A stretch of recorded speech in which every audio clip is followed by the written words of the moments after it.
Hello again. We are going to decorate a cake today. Are you ready? Because I am. I'm excited. I'm excited for this cake. It's a Chardonnay cake with raspberry filling and hazelnut buttercream frosting. And I made some ganache. I decided I want to put a pour over on it. I have nice chocolate in there. So I have my buttercream frosting. My cake is all crumbed and it's chilled. So we're going to finish her up here. My buttercream, there's hazelnuts in the buttercream frosting. And it's a blend of a couple of different kinds of frosting. There's a Swiss buttercream in here and an American buttercream. So, and then I just put some chopped hazelnuts in it. So it actually is, this is a really beautiful cake. I may have to texture the outside simply because of the hazelnuts. I may not get a nice smooth frost like I want, but I'm gonna certainly try, that's for sure. And if it doesn't work, I'll just put a texture on it. So I'm frosting the cake. I don't like a thick layer of frosting, but I have to have enough on there to try and scrape off too. You'll see when I do it.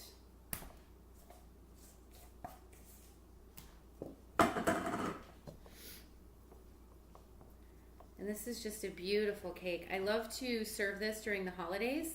I like the combination of flavors. I think it's very Christmassy.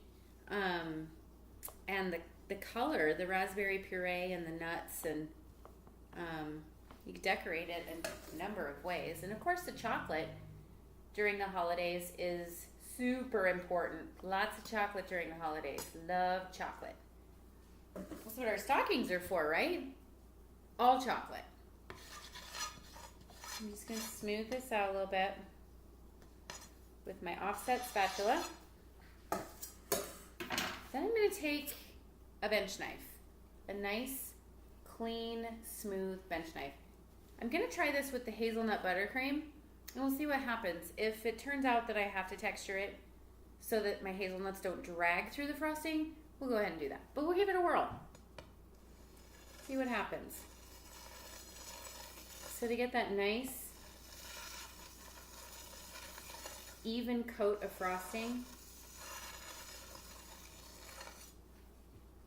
it's not bad. I do see a few naked spots.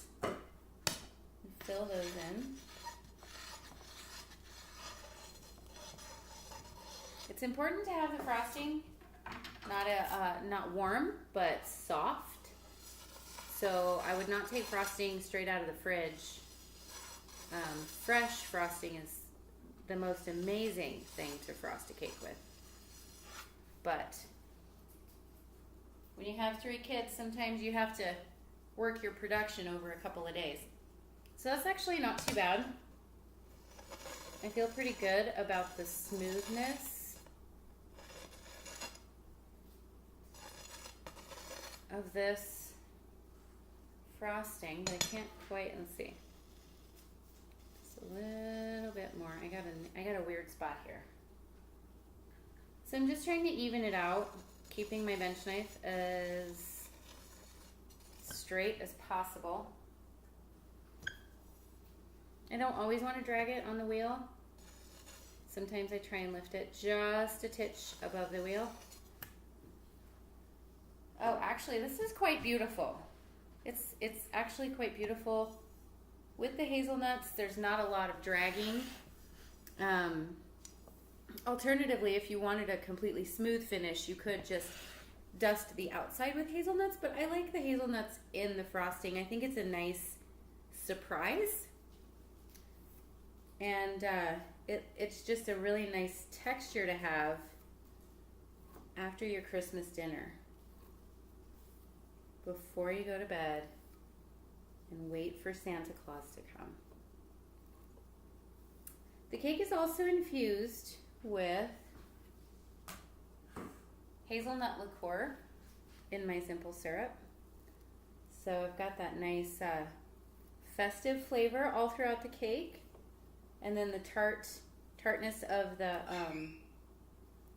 the raspberry puree plus the color of the raspberry puree, which is absolutely stunning.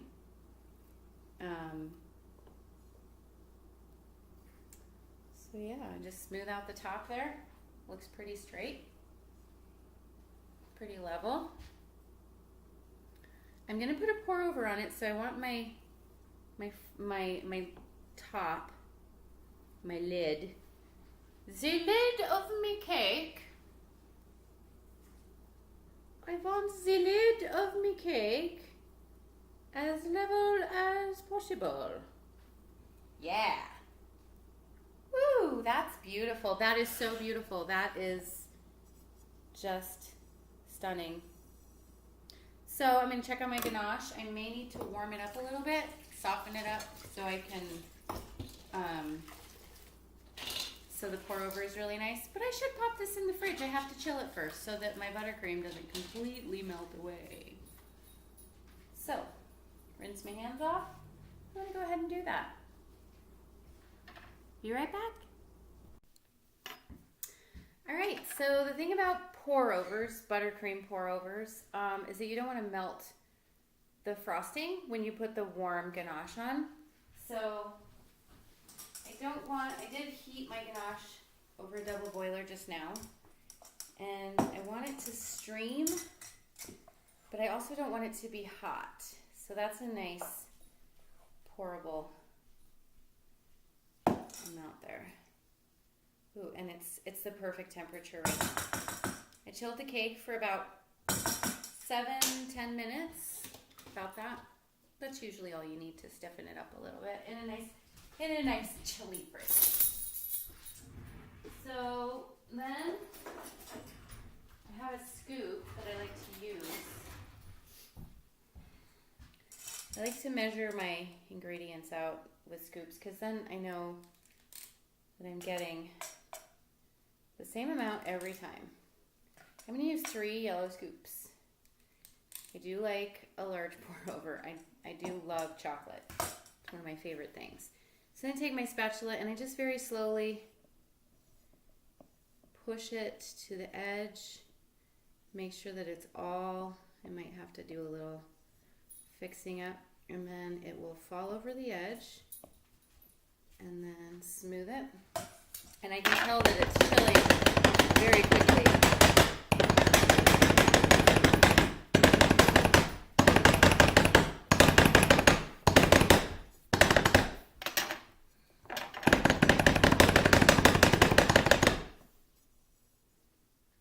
So that's actually pretty darn good. I have a nice thick layer, and my top, you can see the top here, is very flat and very smooth. So I'm actually really happy with this pour over. My ganache is super fresh. I'm gonna go ahead, if I were to try and fix it at this point, it is possible that I would have double pour over in some spots on the edges, which for presentation purposes, I just am not interested in. I actually like the organic quality of the pour over. I do wish I had a few more drips over here, but this will be the back of my cake. Because if I put a border on it, I need a back of my cake. So I'm going to go ahead and do that. Is that right there? Have my doily board, or you can always use your for your platter. Yeah, you don't have to use doily boards. Stuff is flying everywhere. Okay, having fun. Oh, this cake is gonna taste so good. So good.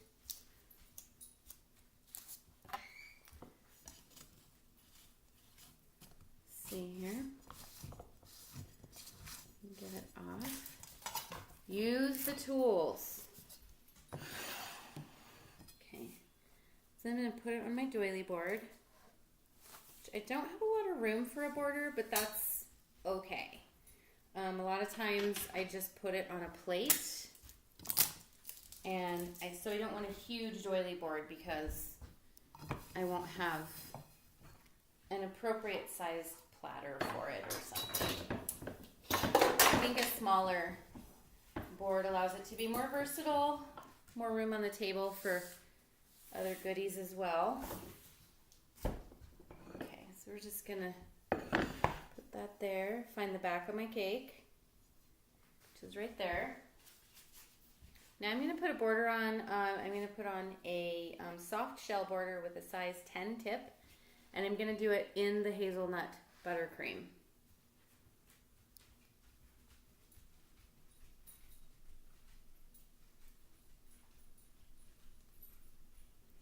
And I want my borders to be evenly spaced as much as possible and have a consistent look to them.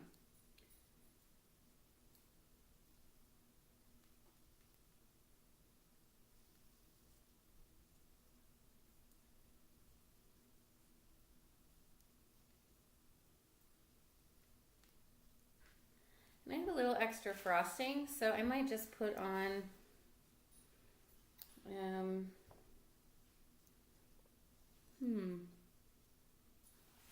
I think I'll do a little flower or something. Let me go get a tip.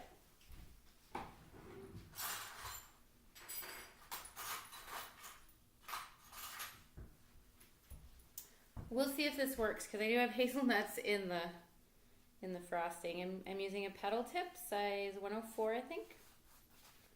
That's what it looks like. Yep. Okay. I'm just going to put a simple little flower here up in the corner, if my frosting will allow me to, with the hazelnuts in it. Sometimes the bag or the tip can get kind of, there's a nut in it. So sometimes you gotta stop and clean your tip.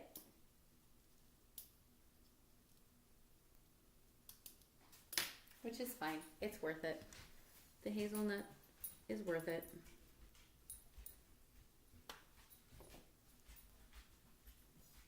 Actually, I just piped that petal and it kind of looks like a hazelnut. So that's a nice surprise. I think I'll put a few on.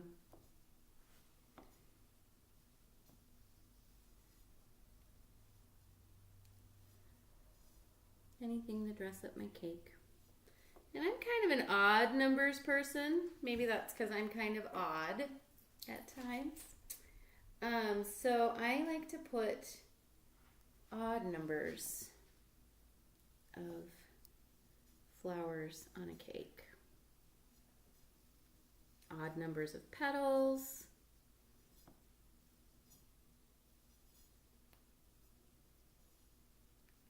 Perfect. Oh, this petal needs to be, hello, there. That's better. Okay, so now I can hold it up. Move this. There you go. Get a little detail on those flowers.